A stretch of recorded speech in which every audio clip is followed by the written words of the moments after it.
Well, what is going on, everybody? Welcome. Welcome, everybody, into the Overreaction Buffalo Postgame Show, brought to you by the Market Dominator on the Buffalo Rumblings Vidcast Network, presented by Picasso's Pizza. Treat yourself to the most flavorful pizza on game day. Picasso's We Are Buffalo Pizza, shipping local and nationwide. Order online today at picassospizza.net. I am the voice of the Overreaction Buffalo Postgame Show. My name is Joe Miller. You can find me on Twitter, as always, at Joe Miller Wired. It's so good to have you. Welcome. Always excited to have you here on this, as Karen, I think it was Karen or Tracy or somebody put in there in the chat section already that it's Victory Sunday and Victory Monday and Victory. It's been a Victory 2 weeks. So it's been absolutely awesome. This is a recording of a podcast. Welcome to everybody in the live comments section. So good to have you. As I said, you can super chat me if you want to get my attention. If you've got a question you want to ask me, please jump over to YouTube if you're watching live right now, and super chat me there. It will come up and it'll get my attention. It'll glow on my screen, make things so much simpler for me. But as we always like to say here at the Overreaction Show, whether this podcast finds you around a cup of coffee, at the gym with your AirPods in, or on the drive to work, watching me right now live, let me just say one more time, welcome. It's super good to have all of you. Super quick special thanks. Shout out to Sterling Furrow, who filled in for me last week. What's the word? Valiantly, gallantly, gloriously, opportunistically, pick a word, victoriously, all those things. Sterling is the man. He's one of my very good friends, one of my besties. Love him with all of my heart, and thankful that he was able to jump in and take care of that while my family was in person at the Chiefs game last week, watching the Buffalo Bills, our Buffalo Bills, beat the Kansas City Chiefs. I had planned, if you did not catch it, there was a post that went out on Twitter, Facebook, and Instagram, a picture of my entire family in Von Miller jerseys in front of the Chiefs Stadium, and I have been planning that photo op for about 4 months, literally. So the opportunity to actually get that picture taken with my whole entire family wearing jerseys that have our last name on the back of it was a special moment for me. Family had a good time. I'm sure that a lot of you caught the Fina Show or the Hump Day Hotline, so you've heard me talk about it several times as far as just the experience at the game.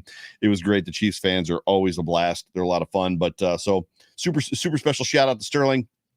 Make sure you catch all of his programs, especially Intentional Grounding, on Sunday's pregame for Buffalo Bills games. But today it's funny because I've said to you guys before that if the Bills play in prime time, right? So they play on Thursday night and they win, then like this whole Sunday, Monday thing is awesome because we just get to consume football for the entire weekend. If they play on Sunday night, similar situation. Like we get all day on Sunday to just consume football and then watch the Bills. Monday, same thing. It's not as great when the Bills don't play at all. There's a little bit of, I don't want to say withdrawals, but it's been a good day. It's been a red zone channel high today. But not having the Bills play on Thursday, knowing they're not playing tonight or Monday night, it's a little bit of a bummer. But I spent the entire day watching the red zone channel. It was a lot of fun. And if I had some quick hit thoughts for you guys, this is what I would this is what I gleaned from my day of consuming football today. First, the Bucs suck, period. End of story. Tom Brady wrecked his marriage to come back and basically be part of a poorly coached football team. Breece Hall is going to be a problem in the NFL for the Buffalo Bills. He's going to be a problem. The Packers are sunk, in my opinion, which is good for us because, that's our next opponent on Sunday Night Football. I will be at that game actually with McKenna. McKenna's coming with me. But and I get it. There's always an opportunity for Aaron Rodgers to rebound, but that team is they're just not good right now. Josh Jacobs would look good, really, really good in a Buffalo Bills uniform. And that's all I got to say about that. You know what? The Broncos are better without Russ, but the QB is not the problem. It's the coaching. It's weird to me. It's weird to me that there are multiple teams out there with stud players, legitimate superstar players on their football team, and they either are trash on Sundays or they're just inconsistent. When you look at a team like the Browns, right? Nick Chubb, Myles Garrett, like they got Amari Cooper, they got they've just got good talent on that football team. The Broncos, Jerry Jeudy, Cortland Sutton, right? And they've got a good defense. The Raiders, Devontae Adams, Josh Jacobs, Darren Waller. The 49ers have a stacked team all the way around except for the most important position, quarterback. The Colts, Michael Pittman, Jonathan Taylor. The Buccaneers, Mike Evans, Tom Brady, Chris Godwin, Leonard Fournette. It's just unbelievable. It's unbelievable the amount of teams that are in the NFL that just cannot put it together, and it comes down to coaching. I know that it's fun to have a conversation around just, well, this team's got a quarterback, this team doesn't, or none of these teams have a quarterback, and it's fun to say that, but at the end of the day, it's coaching, period, end of story. And one of the reasons the Bills are one of the best teams in the NFL, coaching. Got our first super chat from Jessica Tennis. Jessica, thank you so much for being a part of the show.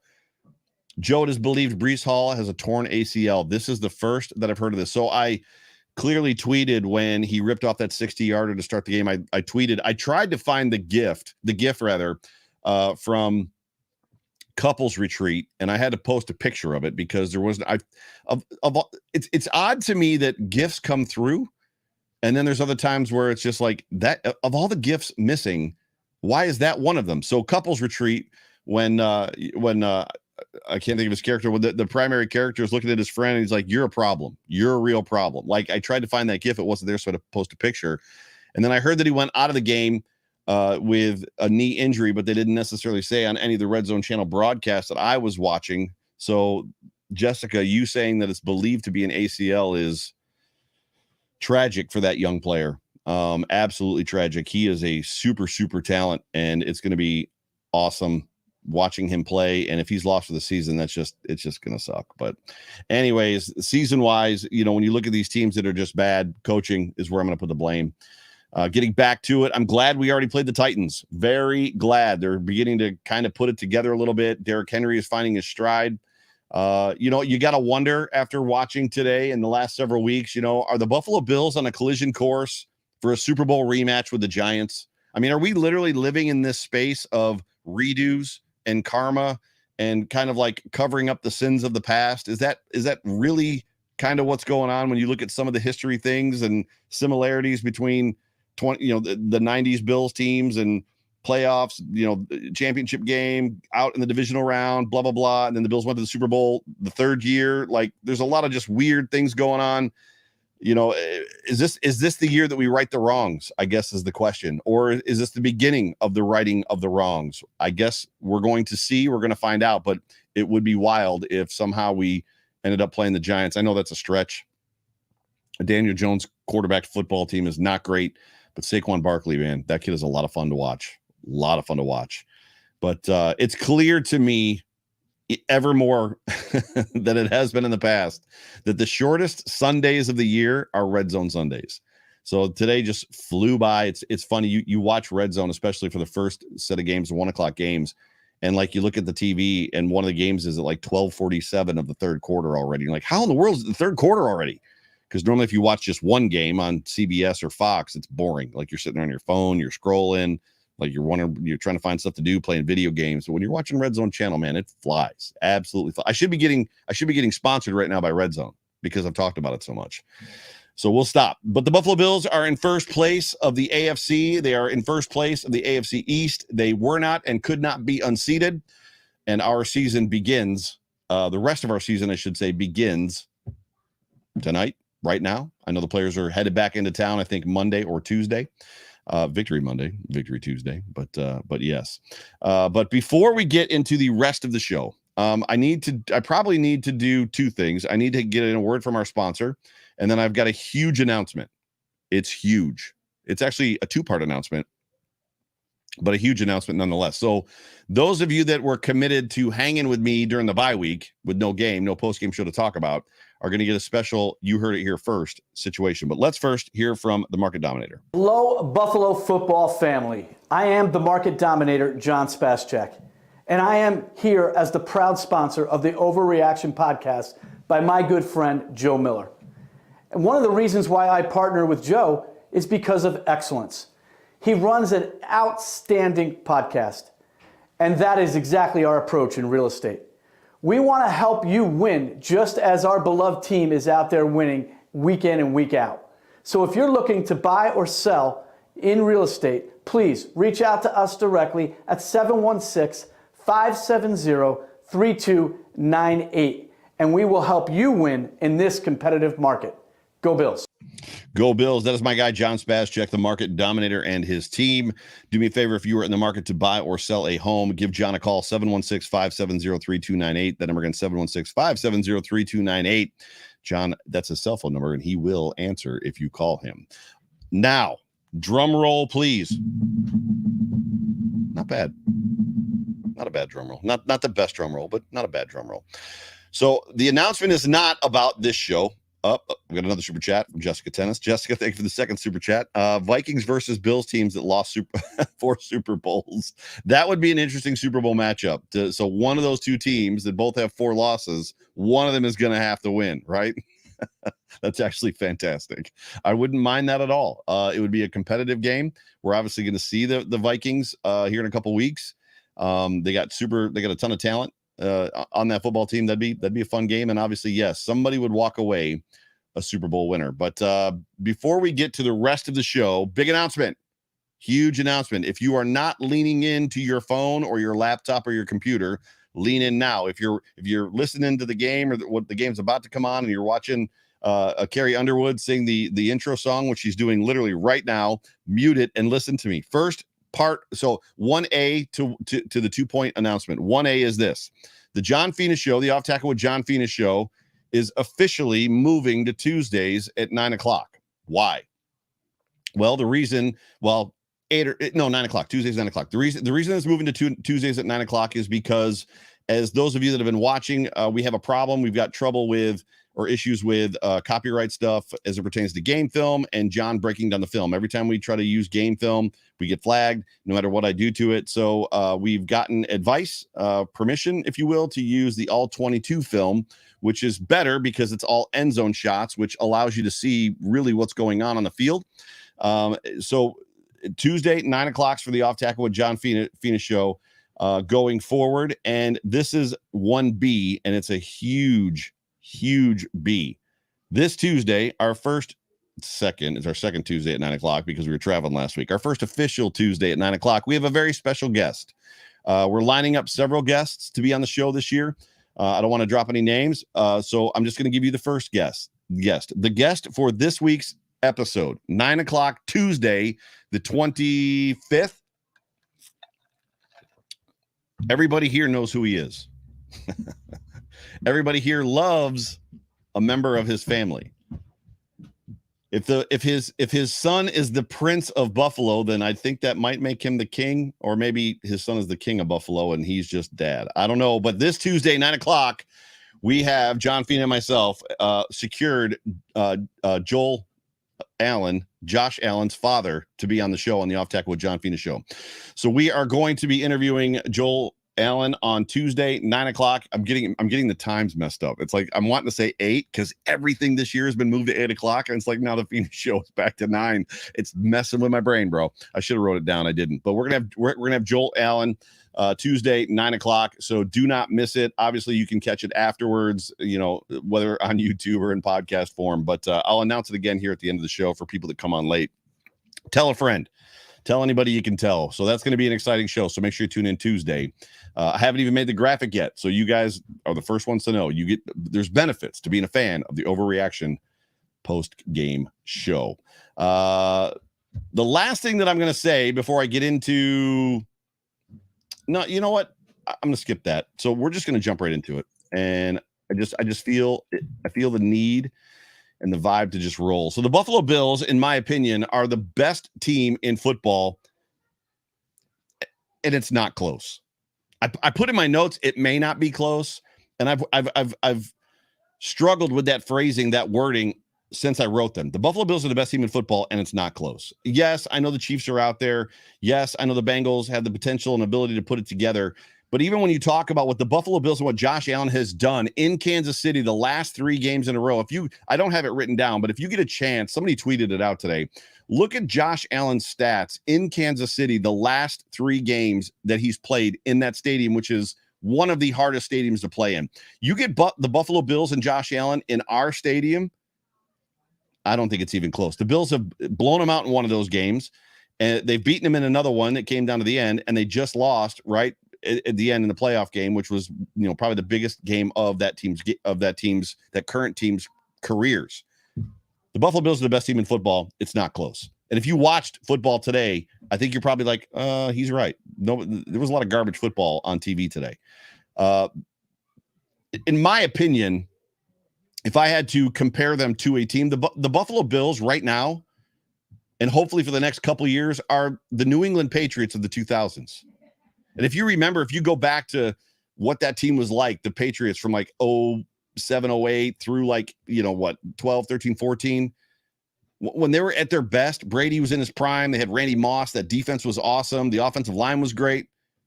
There were other good teams in the NFL, and it didn't mean that they didn't lose football games. It didn't mean that they won the Super Bowl every year. There were good teams around. But at the end of the day, more times than not, the only team that could beat the Patriots were the Patriots. And that's the world that we're living in currently with the Buffalo Bills. The Buffalo Bills right now are the best team in football, and the only team that can beat the Buffalo Bills are the Buffalo Bills. We've seen it this year. The Buffalo Bills would be 6-0 right now had they not made 1 or 2 of the 6 mistakes that they made against the Miami Dolphins. The Buffalo Bills could potentially be 4-2 right now had they not overcome the mistakes that they made early in the Ravens game when they were hurting themselves. More times than not, when this team is getting hurt, when this team is getting beat, not more times than not every time, it's something that they're doing to themselves. It's not something that somebody's doing to them. The Bills right now are the Patriots circa 2009, 2010, whenever the height of their reign was. That's who the Bills are right now. Yes, I know they've got to win a championship first, but I'm not afraid. I'm willing to go out on a limb and make that statement right now. And I'm going to give you some information to go with it here in a second. But that statement to me isn't that profound. I mean, I'm not looking at the comments, but I'm sure that the people are saying stuff in the comments right now about how we're getting ahead of ourselves. Don't get the cart in front of the horse. Blah, blah, blah, blah, blah. Some people are probably agreeing with me.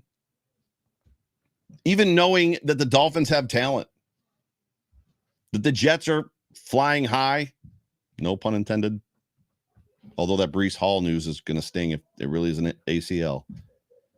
And the annoying, obnoxious nephew that are the Patriots are still in our division. I'm just not concerned. I'm not concerned about anybody in our division, and I'm not really concerned about anybody in the NFL, especially if the road to the Super Bowl goes through Orchard Park. And neither should you. You shouldn't be concerned either.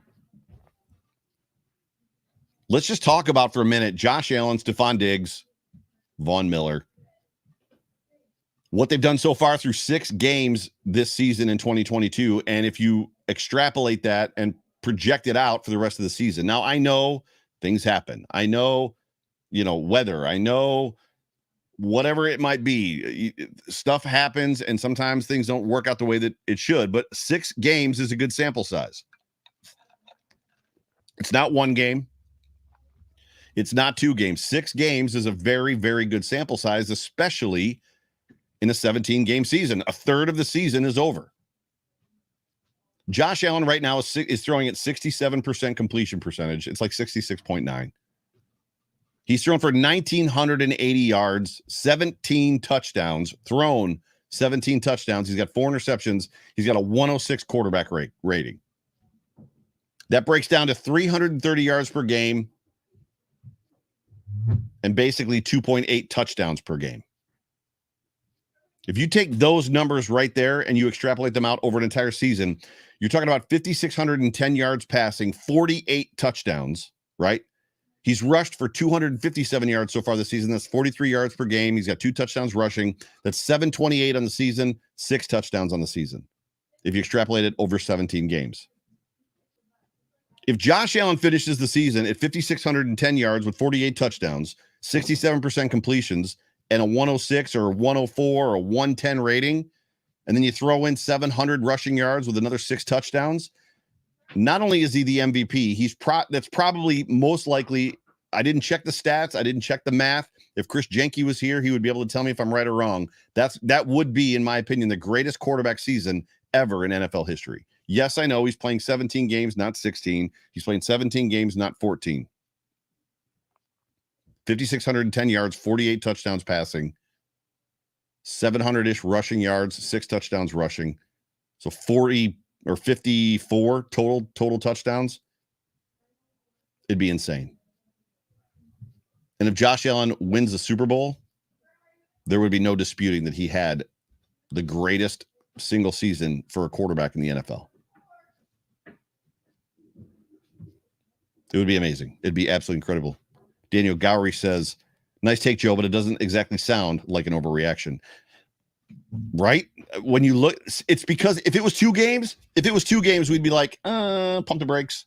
He played 2 bad defenses, or he played a bad defense, and the other team, we got out to a lead. And oh, by the way, Josh Allen hasn't played every quarter.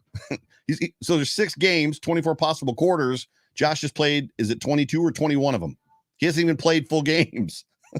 He hasn't played all the full games, but it doesn't seem like when you take 6 games and you break those 6 games down, it's like, oh, we're witnessing something relatively incredible. And it doesn't stop there. Stefon Diggs is having an amazing year. 65 receptions so far for 656 yards, 110 yards per game, 109 yards per game with 6 touchdowns. You take that, basically extrapolated over a 17-game season, it's 184 receptions. Yes, I know Cooper Kupp last year at 200, but 184 is otherworldly as well. 1,855 yards, 17 touchdowns on the season. It's nuts. Absolutely nuts. Von Miller, he's got 12 tackles right now for the season, 6 sacks. He's on pace for 17 sacks.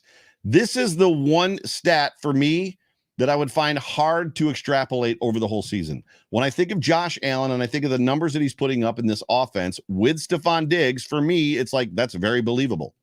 I think Josh Allen could throw for 5,500, 5,600 yards, 50 touchdowns, rush for 700 yards. I think Stefon Diggs, if Josh does that, absolutely could have 180 or 150 receptions and like 15 or 17 touchdowns. Sacks are a different story. Sacks are a lot harder to get. It's difficult and challenging to see somebody get 17 sacks. But that's the pace they're on. Blistering. Absolutely blistering.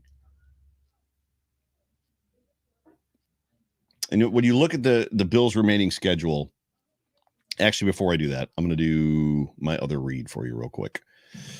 We're going to talk about the new Western New York Beer Trail Pass, because there's a new one for 2023. And if you are in Western New York, or you come to Western New York, I can't implore you enough. If you love beer, the Trail Pass is something. If you listen to what I'm about to tell you about the Trail Pass, you're going to realize the benefits that it has. The 2023 Beer Trail Pass is bigger and better than ever. And there's no better time to get ready for next year than right here, right now. The new pass features 53 area breweries, cideries, meaderies, and beer bars all over Western New York. Now, here's the thing, and this isn't in the read the way that I'm about to say it. You get 2 half-price beers at every single one of those. All 53 of them, you get 2 half-price drinks. While almost every stop offers the 2 half-price beers with your pass, there are several other offers available from select locations, such as discounts on flights, not airline flights, flights of beers, food, and merchandise. You can save over $400 with all the offers in this book. Like a T-Bass field goal, you just can't miss. The 2023 Trail Pass and other Beer Trail items are available on our website, www.wnybeertrail.com. Just click the shop tab, and now through November 15th, use the code TheVoice20 to save on your entire order. This is the perfect way to start your holiday shopping early and even get yourself a little something. We at the Western New York Beer Trail are proud to support everything local, craft beer, small business, and local charities. Watch for our meetups and fundraising events along the way. Western New York Beer Trail, drink local, support local. We'll see you on the trail. Do me a favor, please support the sponsors of this show. They keep this thing going. They keep my wife happy and keep me in a position where I can do this for all of you guys. So check out the Beer Trail, www.westernnewyorkbeertrail.com. So let's take a look, and we're gonna end the show. And I know I'm like calling for the end of the show. The show's not going to end anytime soon, but well, that's not true. It's going to end soon, but we're gonna finish here. I want to go through and I want to project. I want to look at the Bills' remaining schedule, right? So this week, and I've got a schedule record prediction, right? As I'm sure all of you guys do, and you guys can talk in the comment section. Win, loss, as I'm looking at the team or talking about the team a little bit. However you want to talk about it, you can talk about it. Or, if you want to tweet at me, you can tweet at me. I would love to hear just some of your feedback, not only on the Josh Allen, Stefon Diggs, Von Miller stats that I gave you, but even I'd love just some feedback on some of these, just some of my takes on the teams that we're going to play. But this week, Sunday night football, prime time, we're going to be seeing the Green Bay Packers. And of all that's the one team. Oh, after starting 3-0. Yeah. So they're 3-4. So the Packers started 3-0.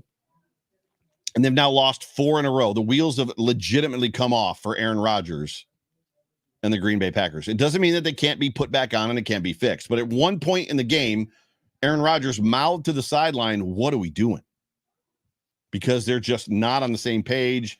They're beating themselves. It's just whatever it is that they're trying to do, it's not working. And you're talking about, again, a team of superstars. Aaron Jones is on that football team. Aaron Rodgers is on that football team, right? Tunyon is not a bad tight end. They've got good players. They just can't put it together. So this game, to me, with the Bills coming off of a bye, I forget what McDermott's record is off the bye. I don't remember if he's undefeated or if he's lost one game, but it just doesn't bode well for them in front of the Mafia on Sunday night in a crazed house, right? The Bills are 5-1. Bills fans are, starving for football. It's going to be a good football game. I'm excited. Hope to see you there. After that, we are at the Jets. The Jets are now 5-2 after beating the Browns, the Steelers, the Dolphins, the Packers, and the Broncos. My first note, and again, praying, hoping that it isn't true. My first note is Breece Hall is legit. He also may now have an ACL tear. Zach Wilson is not legit, at least not yet. There's some infighting going on among, in the wide receiver ranks. That defense can play well, but when you break apart and you think about what happened, what we saw even in this weekend, the Jets had a very difficult time putting away the Broncos and a backup quarterback. Like that game, the Broncos had a couple chances at the end to tie the game up and send it into overtime, and they couldn't do it. I mean, good on the Jets for holding strong, but the Jets are just not a team that scares me. Even when you look at who they've beaten, the Browns, the Steelers, the Bills throttled the Steelers. Yeah, they beat the Dolphins. The woeful Packers, the reeling Packers, after the Packers, I think, lost to the Giants the week before. Peyton Plays with a super chat. Thank you, bro, for being a part of the show. Appreciate you, my man. Justin, JA17, is still on pace. Back to you, Joe. So Peyton has been throwing at me the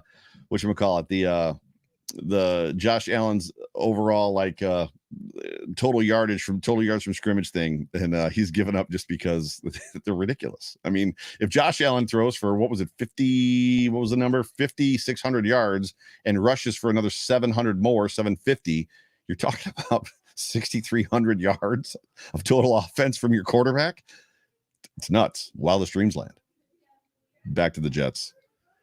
So the Jets don't scare me. I don't think they should necessarily scare you. Does that mean that the Jets couldn't beat the Bills? No, that's not what that means. Clearly, any team can, lose any given Sunday. It's just kind of one of those things. It's the way things tend to go.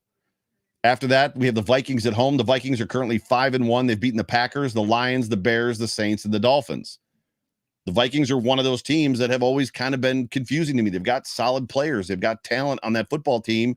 And until this year so far, haven't really done a very good job of putting it all together. Now, again, who have the Vikings beaten? The Packers, the Lions, the Bears, the Saints, and the Dolphins with a third string quarterback, if I'm not mistaken. Not exactly formidable opponents. The Vikings right now, the Giants a little bit too. The Vikings right now are who people have always accused the Bills of being. Oh, sure, the Bills are 13-3. Sure, the Bills are 12-4, but they haven't beaten anybody. Sure, the Bills are 6-1, but they haven't beaten a team with a winning record yet. Obviously, all that has changed this year. But the Vikings are 5-1. They look formidable. They got talent on that football team, but to say that I'm scared of them or that they somehow scare me is no, they don't, especially not in our home stadium.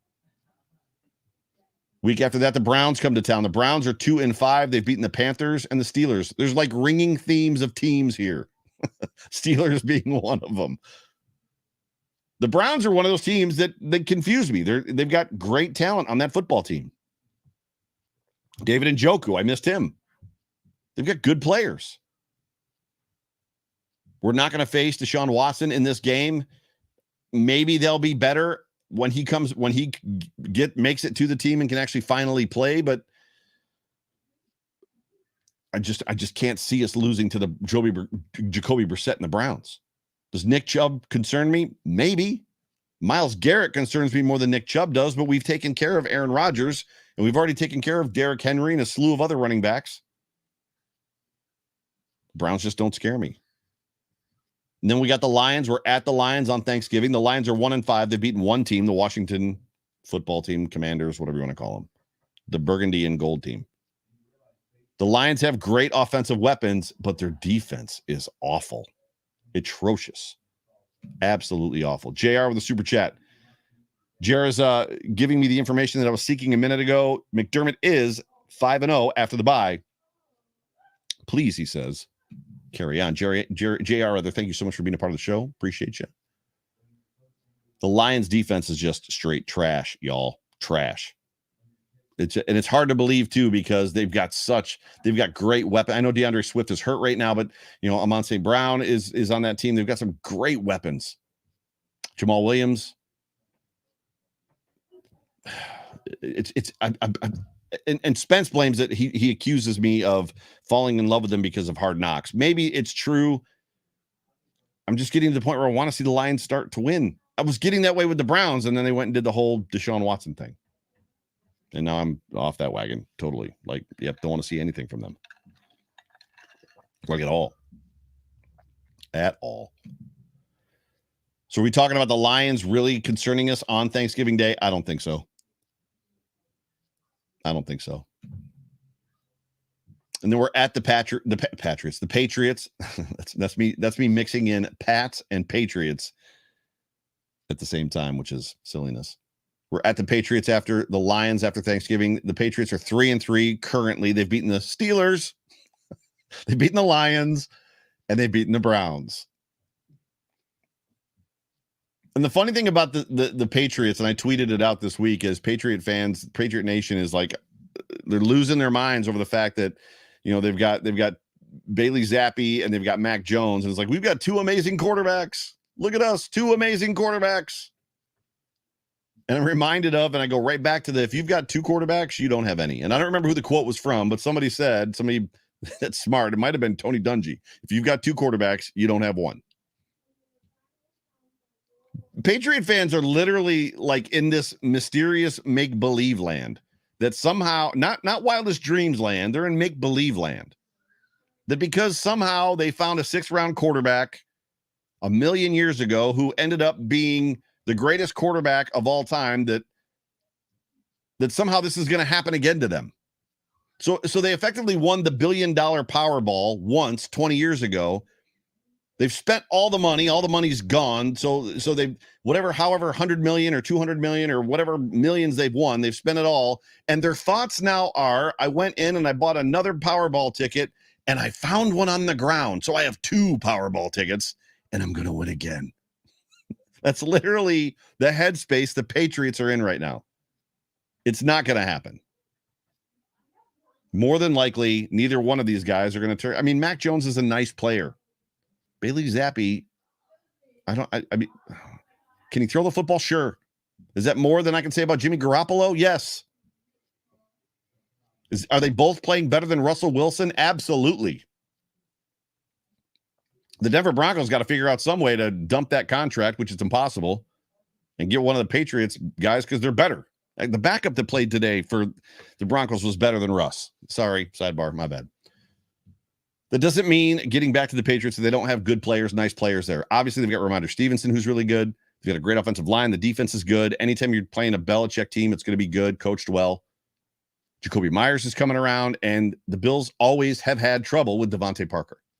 They've always had trouble with Devontae Parker. That doesn't mean that Devontae Parker is going to ruin our day. It just wouldn't surprise me if Devontae, there's just something about matchups. Some players play good against certain teams and certain schemes. Devontae has always played well against McDermott teams. Not to hurt us, but he's always gotten his yards. He's gotten his numbers. After the Patriots game, the Jets come to Buffalo, meeting number 2. We're not going to talk about that one again. And then the Bills host the Dolphins after that. They host the Dolphins in December. Right now, the Dolphins are on TV next to me, playing the Steelers. The Dolphins are currently 3-3 after starting the season 3-0. Have dropped 3 in a row. Clearly, there's some quarterback stuff going on there, concussions and all kinds of crazy stuff. The teams they've beaten, the Patriots, the Ravens, and the Bills. But they're going to be in Buffalo in December. The Buffalo Bills, when they played them in Miami in sweltering humidity and heat that Peyton knows all about because he lives in Florida, the Buffalo Bills beat the Dolphins in every single stat and category except for the score. That's the only place they didn't beat them. They played with a backup center who has never been a center before. And on 3 separate occasions, there was a botched snap that cost the Bills points. And that doesn't include missed field goal and some other things that happened that the Bills could, the skip pass to Isaiah McKenzie. The Bills had more than 1, more than 2, more than 3, more than 5. They had 6 opportunities to win that football game and just couldn't stop beating themselves. They held Waddle and Hill in check with 2 rookie corners. One, I believe, isn't that, if I'm not mistaken, is the game that Christian Benford went out in, broke his hand in. And at the end of the day, Tua Tagovailoa just does not instill fear in me when I watch. Is he efficient? Sure. Does he throw short passes that are accurate? Sure. You can't see over the offensive line. The prayer that they have is to hit their guys short, Waddle and Hill, hit him and hope and pray for Yak. Right? That's the game plan. I just can't see the Bills losing that football game. Could be wrong. I can't see it. Then the Buffalo Bills on Christmas Eve are at Chicago. Is anybody picking this as a loss for the Bills? I'm getting a little bit arrogant now because the teams that we're playing are trash. I don't know. I'm not even sure what we would talk about this game. This is one of those games that if you have to miss a game, this is the one you miss, right? But Joe, the Bills lost to the Jaguars last year. That was last year. That is not this Bills team. This team is totally different than they were last year. The only way that I can see the Buffalo Bills losing against the Bears in Chicago on Christmas Eve is if the Bills have already maintained or gained the seeding that they need. Maintained. It isn't maintained. If they've gained secured the seeding that they need to be the number 1 seed through the playoffs, and they play the starters for a half or something like that. But then even when I say that, the Bills have it's the roster depth. The Bills have one of the best rosters in football, if not the best, to the point of Case Keenum is no slouch. Case Keenum has won football games in this league. Our backup wide receivers are good. Our backup offensive linemen are good. Our backup defensive players are good. I said the story on a couple of different shows that I've been on in the last week. I'm sitting in Arrowhead Stadium, and Spencer Brown gets hurt. Right, he goes down and they were going to cart him off, but he walks off, and the Chiefs fan sitting next to me is like, "Well, that can't be good. That's like your starting right tackle, right?" I was like, "Yeah, but it's okay." He goes, "How can it be okay?" And I'm like, "Well, our backup is the former starting right tackle for the Titans." And he was like, "Oh, you got to be kidding me." And that's just how this team is. They just roll guys. So the only way that I can see the Bills losing this football game is if they have secured seeding and they don't play their starters all the way through or at all, or it's a trap game. Some people believe in trap games. Some people don't believe in trap games. And by trap game, I just mean the Bills are at this point, I don't even know what is there, 2 games left? There's 2 games left. Yeah. So the Bills, let's call it, they're 13-2, right? And it's like, oh, we got to play on Christmas Eve, thinking about the holidays. We're not going to get in until 2 or 3 o'clock in the morning. My kids are going to be up early for Christmas tomorrow, blah, blah, blah. Right. And they're just off a little bit. That's the only way I can see it.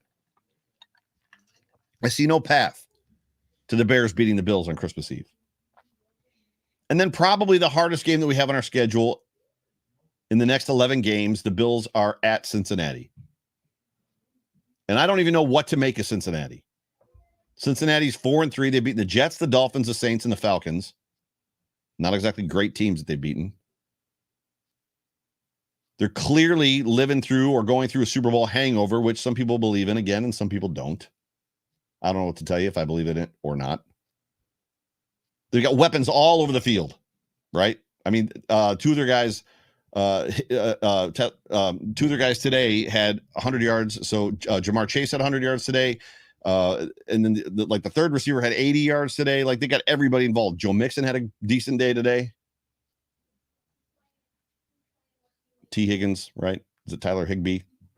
My brain's not working. I'm distracted because I got family upstairs and they're loud. It's coming through my microphone. It's distracting me a little bit, but you got weapons all over the field and a solid QB. It's hard to argue with Joe Burrow. Defense might be a little suspect. At the end of the day, for the Bengals, coaching is the issue. We talked a little bit ago about teams that have great players and just crappy coaches, and I'm just not a believer in Zach Taylor. Not at all. You got to hope at this point in time that the number one seed is wrapped up, right? And if it's not wrapped up, we're not going to be too far out of it. It's probably going to come down to that Patriots game at the end of the season. Patriots in Buffalo, last game of the season. And we know what happened the last two times the Patriots were in Buffalo in the cold. I think the words "no punt" come to mind. Well, Joe, you're saying they're not going to punt again? No, I'm not saying that. But this is also right now, I think, the team that's punted the least in the NFL, which is crazy. So for me, I've got the Buffalo Bills finishing 15-2. The number one seed in the AFC, road to the Super Bowl, goes through Orchard Park in the cold with the Mafia. Josh Allen is the league MVP for 2022. And then all bets are off. Then it's a new season. We're going to find out where this whole thing is going to take us. Once you enter the playoffs, it's one and done. You either do what you got to do and you take care of business, or you don't. And the good news is I believe that this is exactly the team that we need and the team that we want. They're going to handle their business, ladies and gentlemen. They're going to handle their business. Appreciate all you guys. I'm going to let you guys out of here a little bit early for this show. Before I go and I let you go, I'm going to make the announcement one more time for the people that were not here in the beginning. So second announcement for this episode. If you're listening in podcast form, you can turn it off now because you've already heard this part. For those of you that are fans that were not here at the beginning of the show, that are fans of the Off Tackle with John Fina show, I have two announcements for it. First announcement is this. It is officially moving to Tuesdays. It's going to be on Tuesdays at 9 p.m. Eastern Standard Time live. The reason is because we have trouble using video, the NFL film, right, to do the breakdowns with Fina. So we keep getting flagged and like copyright warnings and all kinds of crazy stuff. We've gotten permission to use the All 22 film. However, the All 22 film doesn't show up until Tuesday. So I can't pull the film down until Tuesday. So from now on going forward, the Off Tackle with John Fina show is going to be on Tuesdays, 9 p.m. And we're going to resume the film breakdowns with John Fina, which I'm really excited about. And I'm excited about the angles. The end zone angles are always way better. So the show is going to be better. It's not going to be, competing with Monday Night Football, which I'm excited about that as well. I know that Rumblings and Jay Spence are going to work hard to get another show in the Monday night slot. But for now, for us, we're moving to Tuesdays, 9 p.m. Second part of the announcement for the Off Tackle with John Fina show. We have a huge guest this week, the 25th, live at 9 o'clock on Tuesday.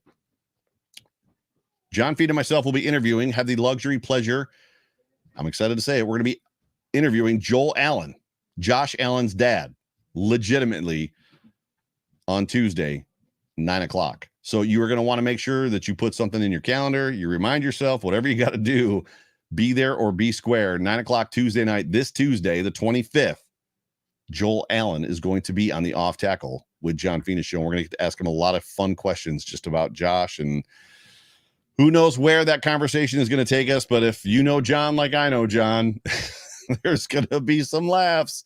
And everything I've heard about Joel is he is a lot of fun. He is a ton of fun. So, ladies and gentlemen, you've been tuned into the Overreaction Post-Game Show, brought to you by the Market Dominator on the Buffalo Rumblings Vidcast Network. So good to have you. My name is Joe Miller. You can find me on Twitter at Joe Miller Wired. Make sure you tune in next week. It's going to be late, y'all. So the Overreaction Post-Game Show is going to happen after the Packers game, Sunday Night Football. I got to get home from the game. I got to put my notes together. So it's going to happen late. So if you are a night owl, come hang with me. If not, catch it on the rebound on Monday or catch it in podcast form. But there will be a show hosted by me Sunday night at Monday morning after the Packers game. Can't wait to see you guys. So no show tomorrow. So there's nothing on Rumblings tomorrow. So the FINA show again is Tuesday. Code of Conduct, 8 o'clock. Stacked show, FINA at 9 o'clock. Wednesday, Hump Day Hotline. Thursday, Buffalo Nerd. Friday, Food for Thought. And then there's some new stuff coming too. So there's some stuff coming for Saturday. We're working on some new shows. It's going to be a lot of fun. But ladies and gentlemen, I appreciate you guys. I love you. Thankful for everybody at Buffalo Rumblings. Thankful for all of y'all. We'll talk soon. Hit me up on Twitter. Go Bills.